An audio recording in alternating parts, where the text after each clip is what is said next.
Hello, everyone. Thanks so much for joining me here today as we get to talk about one of my favorite subjects, comic books. My name is Jose. I love comic books. I love talking about them. I love sharing them with you. Follow me on social media. Links on the description below. I also have a link to the Marvel Wiki page where it's a fan site where you can get like synopsis and characters. It's similar to the Handbook of the Marvel Universe back in the day. So give that a check if you'd like. So we are looking today at Avengers 274. It is part of the Under Siege story arc back in 1986. It's one of my favorite classic Avengers story. I have the issues individually, not very good condition because I read the heck out of them. I also have the trade paperback. So we got the cover by John Buscema and Tom Palmer. Tom Palmer is one of the most unique inkers out there.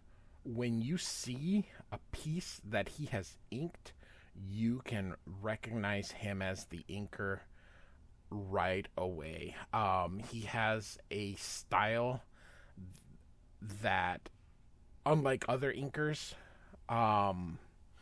like he brings his own. He I guess he makes the work his own, similar to when Bill Sienkiewicz or Todd McFarlane, when they ink something, they tend to bring in some of the stuff. Tom Palmer does too. I mean, he is so recognizable. Just looking at a work of art, you can tell. He's also notorious for bringing some zipatone. So I have the first part. So if you want to search, you can look for Avengers 273, and you should be able to find. I'm gonna try to get all these done ASAP. So as we left off, the Masters of Evils have taken over Avengers Mansion, and the Black Knight is coming.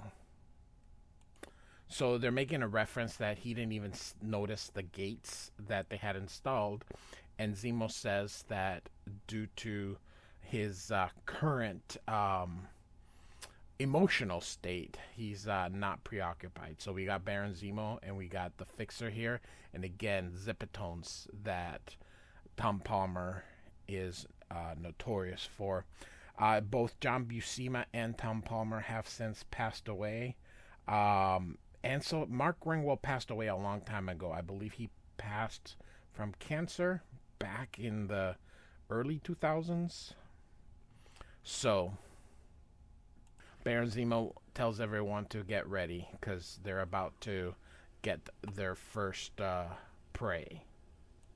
So Black Knight is upset that Wanda, he's going into the mansion, and that Wanda didn't pay attention to him once the Paladin showed up. Real quick before I continue, again, zipatones. Tom Palmer. When I was young, I had no idea how they made these marks. I really honestly thought they inked every single little thing here, like yeah. So I was unaware of zipatones when I was young, but Palmer really puts them in there. So he notices the lights are off and that they're never off. Suddenly, Yellow Jacket fires at him and rushes in, and Black Knight tells him that they made a mistake coming here. And she says she only sees one mistake, or the only one making a mistake is him. And then through the wall comes Mr. Hyde, and he begins to just wail on him and beat him. And Yellow Jacket has to stop him and says, "No, we need him alive. We need to use him against the other Avengers." And Mr. Hyde, who is correct, he says it's a mistake to let your enemies live. So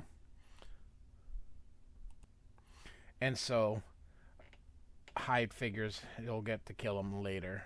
So she thinks, in the meantime, she's thinking here, wondering what'll happen. You know, Zemo's been able to keep his control, but what will happen if someone like Mr. Hyde decides they don't want to follow orders anymore? So they drop the Black Knight next to Jarvis.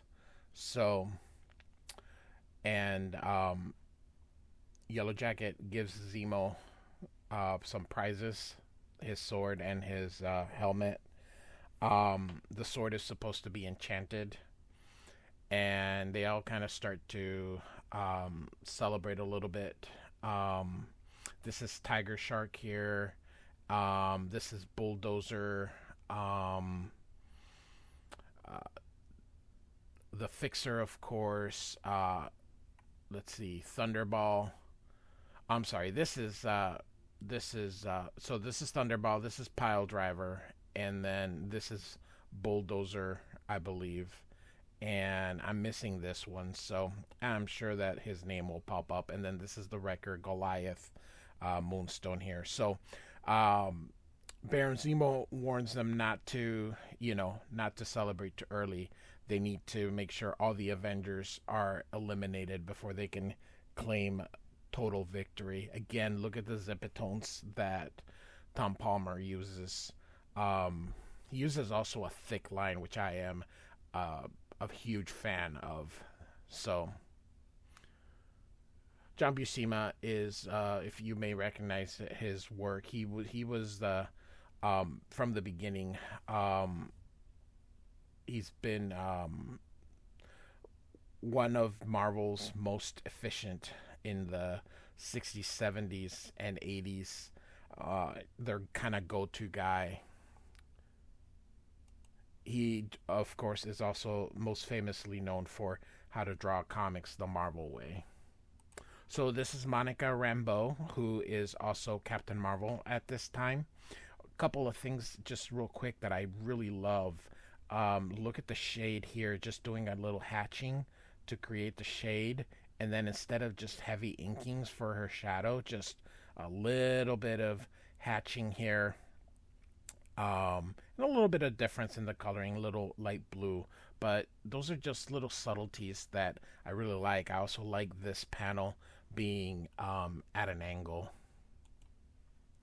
And she's reading the paper that there's been a change in interest rate, and she's saying if that would be the delaying that small business loan that she had applied for, and that was in issue 236.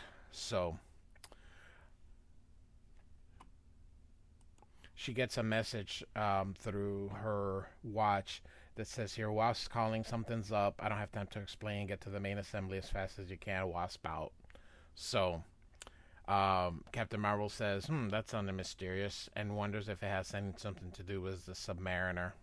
So she puts up her costume out of the closet, and basically in the blink of an eye, because she is able to go the speed of light, ends up there with Jarvis and the Black Knight.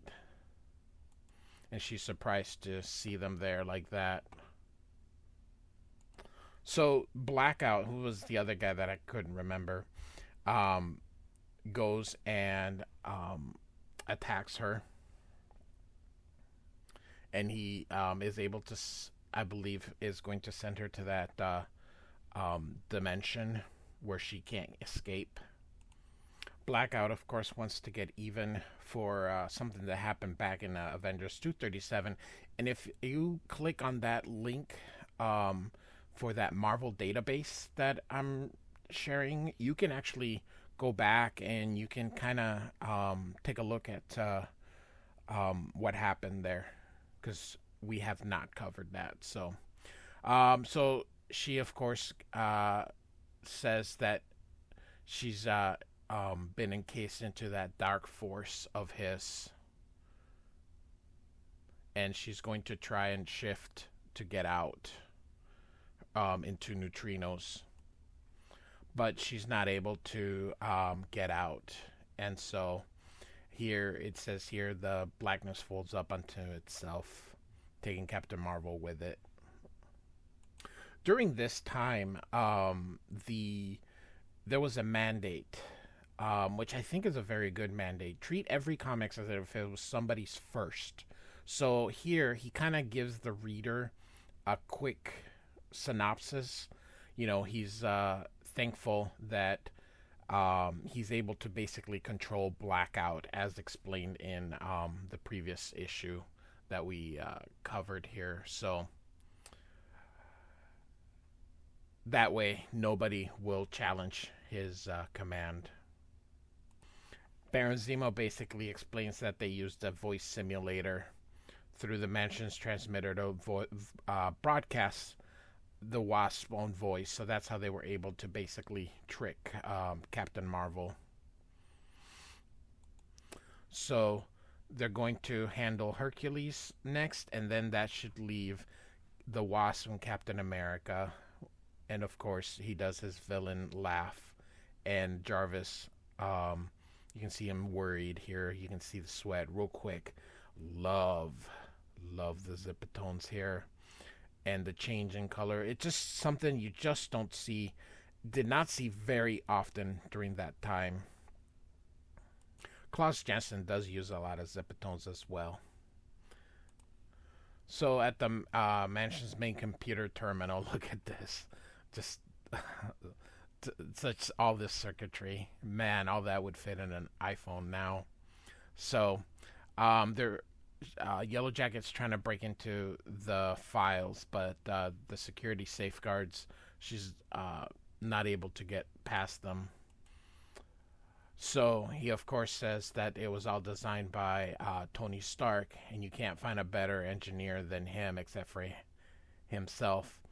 And, of course, she tells him that Iron Man whipped him back in Iron Man 202, which he, of course, says that was pure luck.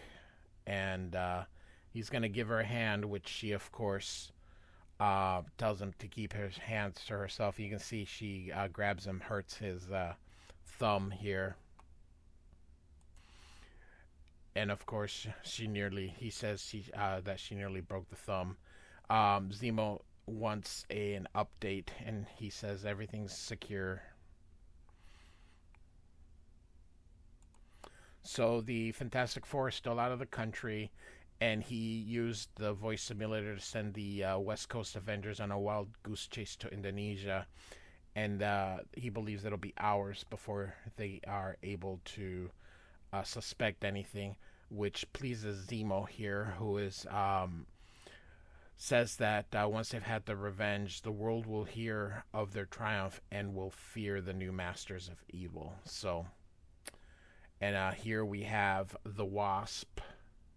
She's at her New Jersey estate. She's thinking about the Paladin.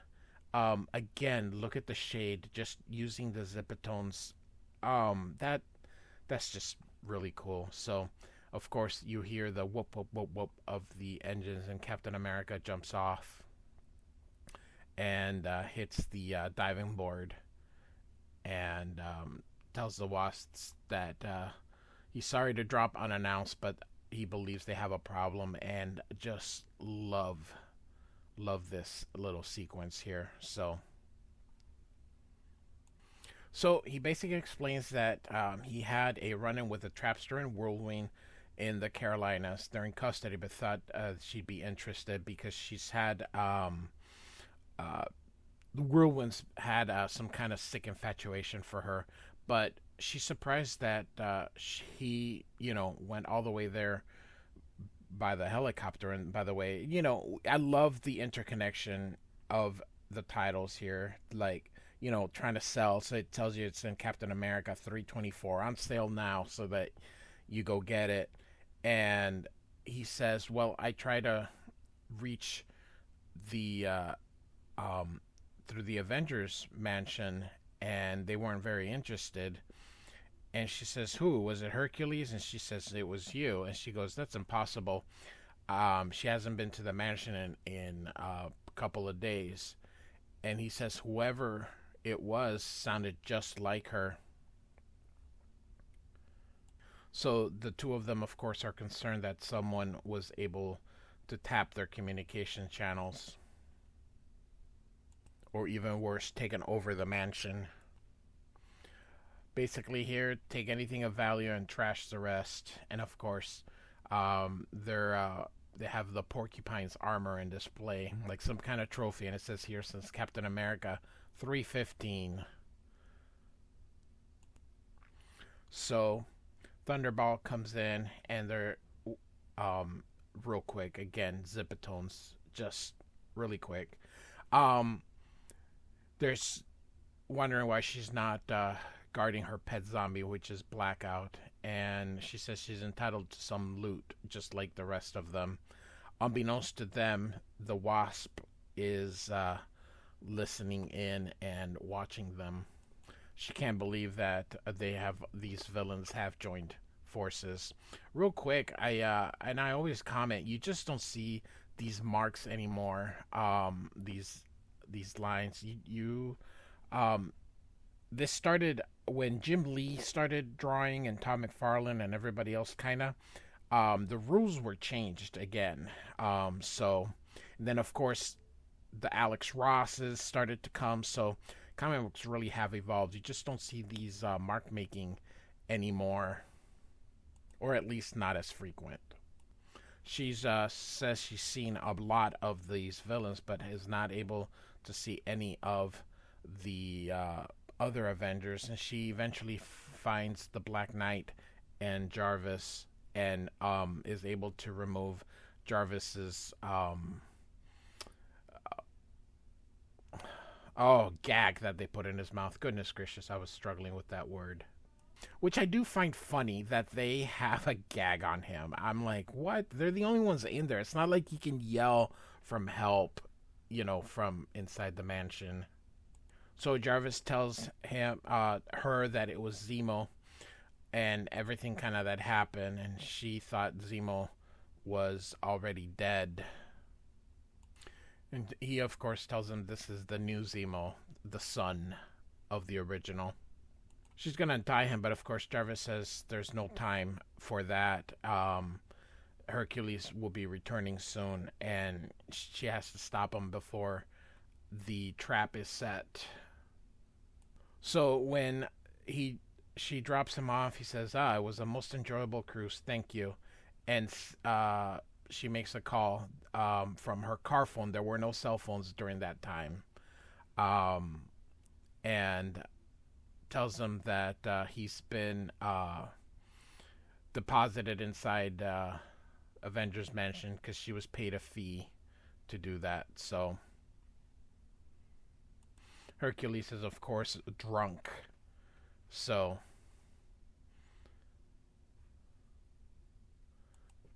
Captain America, of course, grabs him. Or he doesn't realize that it's Captain America, but they're walking toward this van here, and he can tell how drunk he is, but just by the smell. It is amazing how much story they pack into these stories. I mean, this is one book, this is one comic book. It's just amazing how much story is in here. Nowadays, everything is as a 6-part story is most likely would be like a 2-parter at most. There's so much waste. Double page splashes that are just, that they're not there for anything. It just, it's to me, I'm not trying to be that old man that complains about the current state of comic books. I'm just saying how much story is packed into one single issue. You just really hardly ever see that anymore. So, of course, Captain America tells Hercules that the Masters of Evil have taken over. And Captain America is calling all the reserve Avengers, letting them know that this is an emergency. And so everything kind of gets explained without being explained, just as moments later. So, of course, Hercules, or the Wasp, says, we need to plan and wait for reinforcements. Hercules, of course, does not like that because he is a basically male chauvinist. So he's like, I've humored your commands in weeks, but no more. Hercules needs no reinforcements. And he breaks out of the van the way only Hercules can break out. And he thinks, when this is done, he'll demand new leadership. So, and he busts into the Avengers mansion. And so Tiger Shark is there because he originally wanted to fight Namor, but since Namor's not there, he's going to fight Hercules. And of course, Tiger Shark is quite strong himself, so off they go. So Zemo wonders how Hercules was able to get so far in the mansion, and Fixer, of course, tells him there's more to worry about because here comes Captain America and the Wasp. Man, it is amazing how packed these comic books are. Again, I'm at 20 minutes and we're about halfway through. Goodness gracious. I'll see if I can speed it up here. So Zemo says to get Blackout ready to seal off the mansion on his command. The Fixer says that's not a problem. And here come Cap and the Wasp. But as they're coming, the traps are being set. So, and I love this little one that just catches her. So, Cap is trying to use his shield. So, and she uses her Wasp sting. And now comes another more, like a high Sonics basically to take him out. So, and he asks Wasp to go get help. So, she was not able to take any more, and it takes Captain America inside, and she's outside. So, the police have arrived. She asked about Captain America, but they said that he's not there. And then they see the mansion now covered in Blackout's little, whatever, his little realm. So Moonstone is impressed because he could barely cover a small car when they first started. And now he's covering the entire thing. And then she's wonders about, now that Zemo controls him, if she would, she won't be able to take over the leadership like she was planning on. So Hercules finally gets rid of Tiger Shark. I love this part. You're not even worthy to bathe at his feet. So, funny. And so Mr. Hyde grabs whatever this was and throws him at Hercules and smacks him with it. I really hate these sandal things. I just don't think that's very super heroic. So they get him trapped, surrounding him with this, and then everybody just starts wailing on Hercules. But he escapes. And so Hercules, of course, tells them that they're all going to regret this. So, and from behind him comes Goliath, who grabs him by the ankles here and then slams him and slams him again.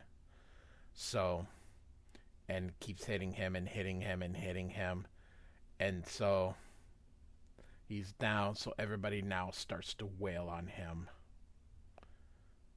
And so outside, the Wasp is trying to get in, but nothing seems to be working. And so Captain America is now brought forth before Zemo, who kicks him, and that he's going to get the revenge that he so wanted and pay him back for his father. Captain America tells him it doesn't matter so long as one of the Avengers lives, that they can't, he hasn't won, basically. Love,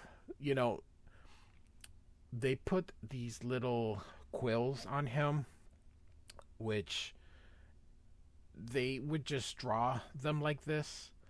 But when John Cassidy took over Captain America, he really changed how Captain America is drawn, and it's actually my favorite incarnation of Captain America. So whenever I draw him, I do try to draw them out. And so Zemo tells him that how easy it was to take over them, kind of just going back through the plan that, or of everything that sort of happened here. And by the way, one of your teammates has just expired, meaning Hercules, expired meaning dead, and that it won't be the last. And he is taken out for the world to see. And so they're calling the paramedics, and she can't. She tells him to hurry because he can't find a pulse. And next issue, even a god can die. So, Avengers 274 from 1986. I hope you enjoyed it. We will be completing the Under Siege story arc. So, like and subscribe, and thanks for listening.